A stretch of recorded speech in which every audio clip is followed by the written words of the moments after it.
I've never been the paranoid type. I always considered myself careful, but never over the top. Living alone in a quiet suburban neighborhood was something I'd always wanted, and I finally made it happen. It was one of those places where everyone seemed to know each other, and you could leave a bike in the yard without worrying. But a few weeks ago, I started noticing strange things. At first, I thought it was just my imagination. I was certain I had locked the kitchen door before leaving for work, but when I came back, it was unlocked. I thought maybe I'd forgotten. It happens, right? But then it started happening more often. It wasn't just the door. One night, I noticed the remote control was on the coffee table, even though I always leave it by the couch. Small things, but enough to give me a weird sense of unease. After a few times, it started to weigh on my mind. Something just didn't feel right, but I couldn't put my finger on it. I didn't tell anyone because honestly, it sounded crazy. Who would break into a house just to move the remote control or leave a door unlocked? Even so, I decided to take some basic precautions. I bought extra locks for the windows and started using a chain lock on the front door. That's when things got even stranger. The next morning, I noticed the chain lock was loose, almost as if someone had tried to remove it. The weirdest part? Nothing was missing. My heart grew heavier every time I opened my front door, but I kept trying to rationalize it. Maybe it really was just my imagination. After a few more days of these unexplained things happening, I decided to buy a hidden camera. It wasn't expensive or fancy, but I thought it might help calm my nerves if I could prove it was all in my head. I set it up in the living room, pointing at the main entrance, and went about my routine. The first day, nothing unusual showed up. Same for the second day. I started to think I really was just overthinking. But on the third day, when I came home and reviewed the footage, I felt my blood run cold. I saw a man walking through the front door like it was the most normal thing in the world. He seemed calm, moving around my house with the confidence of someone who had been there many times before. I froze, watching that video 5 times over, unable to believe what I was seeing. He didn't seem in a rush or nervous. He ran his fingers over my furniture, looked at my personal items, even opened my fridge and grabbed a drink. The worst part? He stayed for about 20 minutes and then left, just as calmly, locking the door behind him. My first instinct was to call the police, but I wasn't sure how to explain it without sounding insane. I also didn't want the neighbors to know, because I felt a strange mix of shame and fear. Who was he? How did he have a key to my house? That night, I barely slept. Every little noise made me jump out of bed, convinced he was there, watching me in the dark.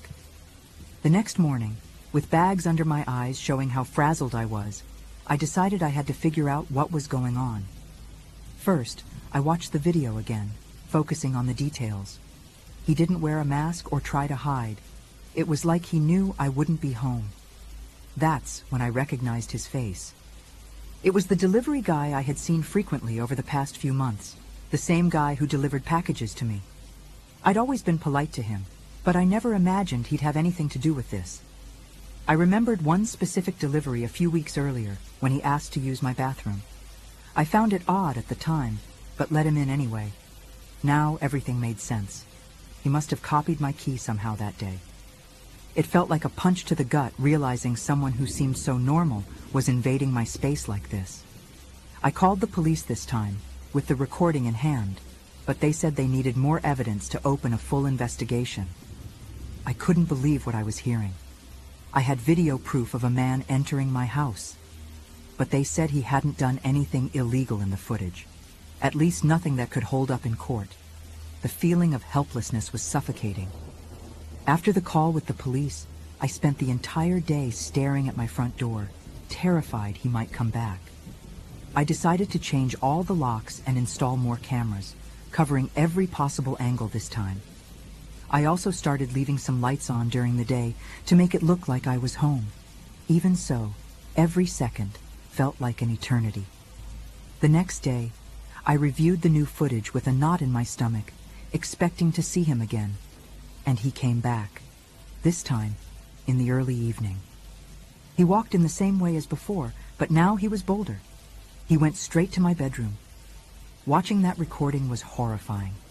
He went through my clothes, my dresser, even grabbed one of my hairbrushes and slipped it into his pocket. I felt exposed in a way I can't even describe. The most chilling moment was when he turned to face the hidden camera. It was like he knew I was watching. He didn't touch it. He just stood there for a few seconds, staring directly into the lens, then left. That look felt like a warning. It was the breaking point for me. I called a close friend, who came over immediately, and I took the new footage to the police, this time refusing to take no for an answer. That time, the police finally took action. They analyzed the footage and identified the man as an employee of a local delivery company. I was in complete shock when I found out he already had a record of suspicious behavior, but nothing incriminating enough to charge him before. Even then, the relief didn't last long. Despite the investigation, he wasn't arrested immediately. The police said they needed more evidence to tie him to a bigger crime. Meanwhile, I was stuck living in the same house, dealing with my growing paranoia. Every noise, every shadow outside my window felt like a threat, like he was waiting for the perfect moment to come back. One night, I heard footsteps outside my house. It was late, and I was already in bed, but the sound was unmistakable. I grabbed my phone and called my friend, who rushed over. While waiting, I stayed completely still, trying to control my breathing so I wouldn't make a sound. When he arrived and turned on the outdoor lights, we saw footprints near my bedroom window. The police were called again, but they said the same thing as before. Without catching him in the act, there wasn't much they could do. My frustration turned to despair. I felt completely alone, trapped in a situation with no end in sight. After that night, my paranoia became unbearable. I took time off work and started staying at my friend's house. The thought of going back to my own home made me physically ill. But one day, I had to return to grab some clothes and documents. I went during the day, thinking it would feel safer. Before touching anything, I checked the latest recordings from the cameras I'd left running. When I opened the app on my phone, my heart stopped. There was a new recording from 2 nights earlier, showing the man in my house again. This time, he wasn't alone. He brought someone else, a man I'd never seen before. They moved through the house as if they were planning something, pointing at the windows and quietly discussing something I couldn't hear. The most chilling part was when one of them opened a drawer in the kitchen and pulled out a knife, slipping it into his pocket before leaving. That's when I realized this was far worse than I thought. This wasn't just a stalker. They were planning something much more sinister.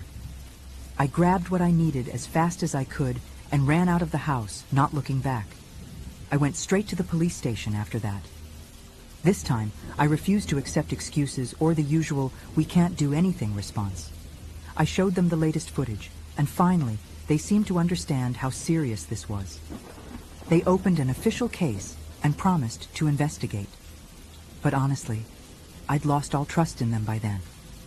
I moved in with my friend temporarily and started looking for a new place to live. The idea of going back to that house was out of the question. What haunted me the most was knowing he was still out there, with a copy of my house key, free to do whatever he wanted. The investigation uncovered something even more unsettling. The man had been fired from the delivery company weeks before, meaning he had no legitimate reason to be in the area. The other man, the one in the video, had a criminal record for burglary and trespassing. Whatever they were planning, I'll never know. After that, I never returned to the house. I hired a company to pack and move my belongings while I stayed far away. To this day, I don't know how it all ended. They were never arrested, at least not for anything related to me. All I know is that the experience completely changed how I see the world. That sense of safety, I've never gotten it back.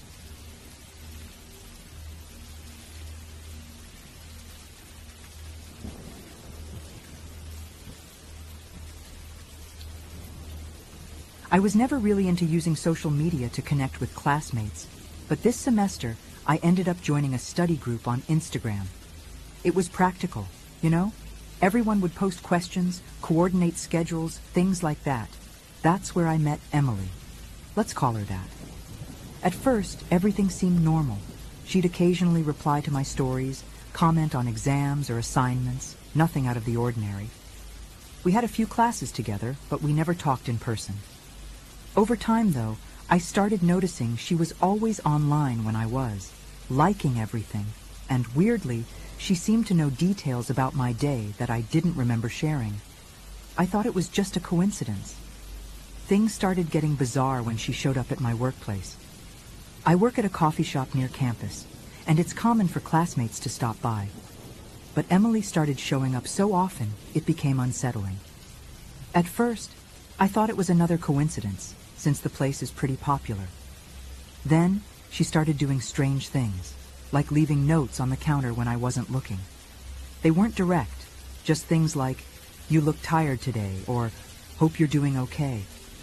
They were unsigned, but it felt intentional. I was uncomfortable, but I convinced myself I was overthinking it. Maybe she was just trying to be friendly. I started getting really concerned when the notes began appearing outside of work. One day, I found one in my mailbox. The envelope had no return address, and the message was even weirder. "I admire how you handle pressure." It gave me chills because it sounded like something only someone who was watching me closely would know. I couldn't ignore it anymore. I asked in the study group if anyone knew anything or had seen anything unusual, but Emily stayed silent. That's what bothered me the most. She was always active in the group, but this time, nothing. One night, as I was closing the coffee shop, I noticed a silhouette outside standing at the corner. I can't explain it, but I felt like I was being watched. When I looked again, the person was gone. I tried to brush it off and went home, but the feeling of being followed wouldn't leave me. That night, I checked my social media, and that's when I noticed something deeply unsettling. Emily had liked an old photo of mine from months ago, one that wasn't even on my feed anymore. She had to have dug through my entire profile to find it. That's when it hit me. This wasn't normal. After that, I started limiting what I posted on social media. I wasn't someone who shared a lot, but I stopped tagging locations or mentioning where I'd be. Still, she kept showing up. The following week, she came to the coffee shop again, but this time, instead of hanging around the counter like she usually did, she sat at a corner table for hours. She didn't order anything, just kept staring at her phone. Every time I glanced in her direction, I felt her eyes on me, like she was waiting for something. When she finally left, I found another note on the counter. This time, it was a single sentence. "You shouldn't try to hide." That was enough to leave me completely paranoid. I started thinking about everything I'd ever shared online. Every time I mentioned my routine, posted about exams, even casual comments like, "Finally heading home." It felt like every little detail I gave was another breadcrumb for her. That night, I revisited the study group and noticed something even stranger. Emily had been added by another classmate, but no one seemed to know her well. She barely attended classes.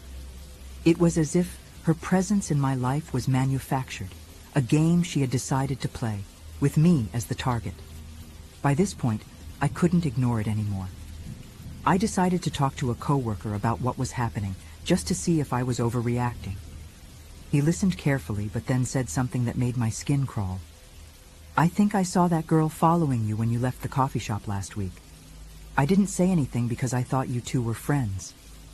That sent a chill down my spine. If she was actually following me, it wasn't just online that she was tracking me. That same week, something happened that made me realize how serious this had become. I was at the university library, trying to distract myself by studying, when I got a direct message on Instagram. It was from Emily. "You look focused today, sitting at the corner table." My heart sank. I looked around, trying to spot anyone familiar, but I didn't see her. I felt exposed, like I was being watched from somewhere I couldn't see. Without thinking, I packed up my things and left. The feeling that she was always one step ahead of me was unbearable. When I got home after that, I decided to block Emily on all my social media accounts. It gave me an instant sense of relief, but at the same time, I worried it might provoke something worse. I didn't know how much she really knew about me or how far she was willing to go. That night, I reviewed all my privacy settings, deleted old posts, and even considered deleting my accounts entirely. But despite all the precautions, I woke up the next morning to a new text message on my phone. It wasn't from any social media app. It was a direct SMS. Blocking won't change anything. I had no idea how she'd gotten my number. No one in the study group had it, as far as I knew. Now it was official. She was going beyond the virtual world. I decided it was time to get help. I went to the university administration and explained the situation.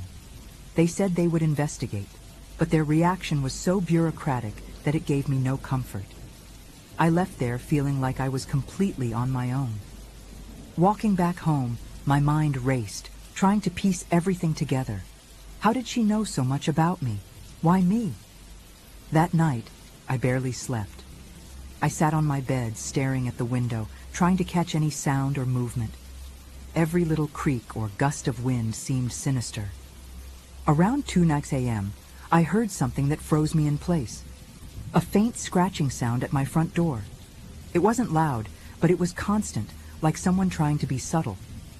I grabbed my phone and approached the door with trembling hands. I looked through the peephole, but saw nothing. The scratching stopped for a moment, and then I heard a light knock, as if someone was testing if I'd respond. I didn't open the door and stayed completely silent, hoping whoever it was would go away. After what felt like hours, I finally heard footsteps slowly retreating. Once everything was quiet again, I mustered the courage to look out the window. From my living room, I could see the street, and there she was, standing under a street lamp. I couldn't make out her face clearly, but I knew it was Emily. She stood there for a few more seconds before disappearing into the darkness. That's when I realized she wasn't going to stop.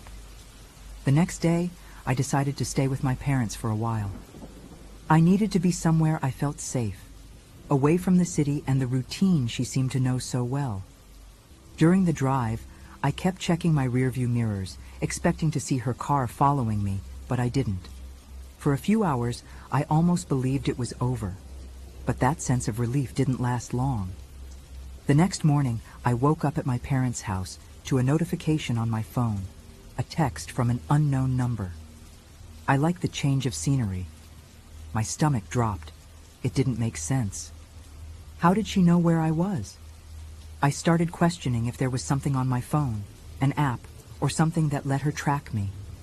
I deleted all my social media accounts right then and there, turned off my location services, and even considered throwing my phone away. But even after all that, the feeling of being watched never left me. That night, for the first time, I felt like I was completely losing control. I stayed up late, trying to figure out how she was tracking me, but I got nowhere. When I finally passed out from exhaustion, I was jolted awake by a loud noise outside. It sounded like something had been thrown against the front door. I got up, heart racing, and opened the door. No one was there. Just a single piece of paper folded on the ground. The note was simple, but it chilled me to the bone. You can't escape me. And just like it began, it all stopped. After that day, I never heard from her again. No messages, no appearances, nothing. It was as if she'd vanished, or worse, as if she were waiting for the right moment to return. To this day, I don't know if it was just some obsessive phase or something darker, but one thing is certain. Every time I feel a strange look on the street or hear a noise in the silence of the night, I think of her. And no matter how hard I try to move on, I can't shake the feeling that, somehow, she's still watching me.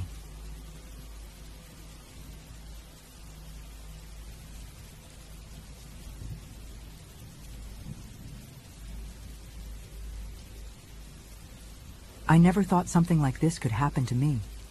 I've been going to the same fitness center for years, a small, familiar place where everyone at least recognizes each other. I always enjoyed the routine, arriving at 6 a.m., working out for an hour, and leaving refreshed for work. But a few weeks ago, I noticed something that made me question that sense of safety. It started subtly. A man I had never noticed before seemed to always be nearby. It wasn't unusual to run into the same people at fixed times, but he was literally mirroring my workout. If I went to the leg machines, he would show up at the leg press next to me.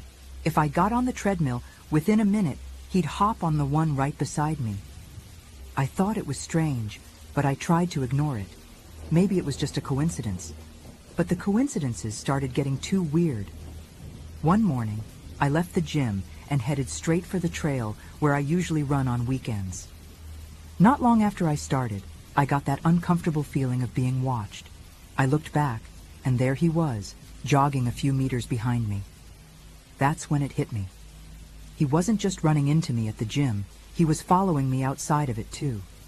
My mind tried to rationalize it. Maybe he liked that trail too. Maybe it was all in my head. Even so, I decided to cut my run short. I headed home, slightly out of breath, but not just because of the jog. It was the feeling that something was wrong, that gut-clenching sensation when you know something isn't right. The next morning, I thought I'd change things up a bit. I arrived at the gym half an hour earlier than usual, hoping this would resolve whatever coincidence was happening. To my discomfort, he was already there. This time, it was impossible to ignore. While I warmed up on the bike, he appeared, taking the bike next to mine, even though there were plenty of others available. My heart raced, but I kept pretending nothing was happening. When I moved to the free weights, he followed. It was like every move I made was a signal for him. The worst part was that, despite always being close by, he never said a word. Not a hello or even an excuse me. Just that overly casual look that didn't feel casual at all. I left the gym early that day, feeling hunted. The breaking point came the next day. During lunch, I received a message from an unknown number. It read, "I liked the blue shirt today. It suits you." My blood ran cold. I had worn a blue shirt that morning at the gym. I tried not to panic and responded, "Who is this?" The reply came almost instantly. "Just an admirer. See you tomorrow." That's when I realized it wasn't a coincidence, and it wasn't in my head. He had been watching me, keeping track of my moves, and now he even knew how to contact me. That night, I barely slept. Every little sound in the house made me get up and check the windows. I kept staring at my phone, trying to decide if I should call someone or just block the number. But something inside me told me that ignoring this would only make things worse. The next day, I decided not to go to the gym. Instead, I tried to act like it was a normal morning and went for a walk around the block, just to see if he was really following me. I didn't have to walk far. When I turned the corner, I saw someone on the other side of the street. It was him. He pretended not to notice me, but it was obvious he was there for me. I quickly turned around and ran back home. I locked myself in my room, trying to find a logical explanation, but none of it made sense. Later that same day, I got another message. "I enjoyed your little walk today. Looks like running isn't your only skill." He knew I had gone out. He had been close enough to see me and still managed to send that as if it were a joke. That was the first time I felt completely vulnerable. It wasn't just about him following me at the gym or during my outdoor runs. It was about the fact that he knew where I lived. This wasn't a coincidence anymore. It was stalking. Paranoia started to consume me. I closed all the curtains, turned off the lights, and stayed silent, afraid that any movement would give away my location. The next day, I decided I had to do something. I went straight to the gym, not to work out, but to talk to the manager, someone who had always been friendly and seemed concerned about safety. I told him everything, the man's strange behavior, the messages, and even that he had followed me outside the gym. The manager tried to reassure me, saying he'd check the cameras and take action if necessary. But as I spoke, I felt that unsettling sensation of being watched. I turned around, and there he was, standing at the gym entrance, staring directly at me. I didn't even try to hide my fear. I left as quickly as I could, feeling like reporting the situation had only made things worse. When I got home, another message was waiting for me. "You didn't have to do that. I thought we were getting along just fine." My vision darkened for a moment, as if all the air had been sucked out of the room. He knew I had spoken to the manager. That could only mean one thing. He had been watching me the whole time, even when I thought I was safe. I spent the rest of the day holding my phone, debating whether to call the police or just pack up and leave town. My mind raced with possibilities, but deep down, I knew this wasn't something that could be resolved easily. It felt like he had already infiltrated my routine, my life, and there was no way out. That night, something shifted. Around 11 p.m., I heard noises outside my house. They weren't footsteps, but something subtler, like someone dragging something along the ground. My heart pounded. I knew I couldn't ignore it, but I didn't have the courage to look out the window. I grabbed my phone and used the camera to peek through the reflection without exposing myself. That's when I saw it. A shadow standing at the end of my driveway. It was him. I couldn't make out details in the dark, but I knew it was him. I froze completely, unsure whether to call the police or wait for him to leave. After what felt like an eternity, he simply turned and walked away, as if nothing had happened. But before disappearing completely, he left something on the ground. I waited until it was light enough to go outside, and with my heart in my throat, I went to check. It was a note, written in small, careful handwriting. "I like the new curtains. They make the place feel cozier." That's when I realized he had been watching me closely, maybe even from places I couldn't imagine. That was the final straw. I called the police and reported everything, but as expected, there wasn't much they could do without more concrete evidence. After speaking to the police, I tried to take matters into my own hands. I installed security cameras around the house and changed my workout routine. Instead of going to the gym, I started exercising at home, with all the windows shut and the curtains always drawn. But the feeling of being watched never left. Every time I looked out the window, I felt like something was there, just beyond my line of sight. Even with the cameras, I could never catch anything. It was as if he knew exactly where the lenses stopped recording. That only made my paranoia worse. Then one day, it just stopped. No more notes, no more messages. No more shadows lurking around my house. For a moment, I thought maybe he had given up, that my actions had scared him off. But the silence was almost worse. I found myself questioning every detail, every person on the street, every noise at night. Weeks passed, and I tried to rebuild some sense of normalcy, but the thought that he might still be out there, waiting, never really left me. To this day, I don't know who he was, what he wanted, or why he simply stopped. But one thing I do know, I've never felt completely safe again, not even in my own home.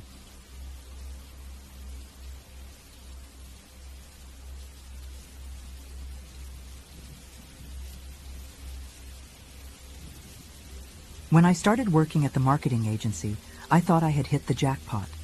The atmosphere seemed relaxed, the people were friendly, and I really believed I was in the right place. Since I was one of the more experienced people in the field, I quickly began mentoring new colleagues, something I'd always enjoyed. But there was one guy, Mark, who stood out from the first day. He was polite, maybe too polite. Those small gestures, like holding the door or complimenting my work, started to feel a bit forced. At first, I didn't think much of it. Maybe he was just trying to fit in. But it didn't take long for him to start showing up a lot. No matter where I went, he was there. In the first few days, I noticed he was always near me in the kitchen during coffee breaks. Sometimes he'd ask random questions like, "What's your favorite coffee flavor?" Or, "Do you always bring the same lunch?" Again, nothing alarming. But after about a week, it stopped feeling like a coincidence and started feeling more like stalking. One day, I went out to lunch at a nearby restaurant, and as I was walking back, guess who I ran into? Mark, claiming he just happened to be in the area. But I had never told anyone where I was going. At first, I tried to rationalize everything. Maybe it really was just a series of coincidences, or maybe he was just overly friendly. But things began to spiral out of control when I started finding small notes in my workspace. The first one seemed harmless. "You have a beautiful smile." There was no name, but I thought it might be a joke from someone on the team. Then more appeared. "You light up the office." "I love the way you tie your hair." At first glance, they could be seen as anonymous compliments, but they started to make me uneasy, especially since they always showed up after moments when Mark had been nearby. The photos were the breaking point. One morning, I opened my drawer to find a plain brown envelope. Inside, there were several pictures of me going about my daily routine. There I was, getting out of my car, entering a grocery store, even walking around my neighborhood. I felt exposed, vulnerable in a way I'd never experienced before. The worst part was how recent the pictures were.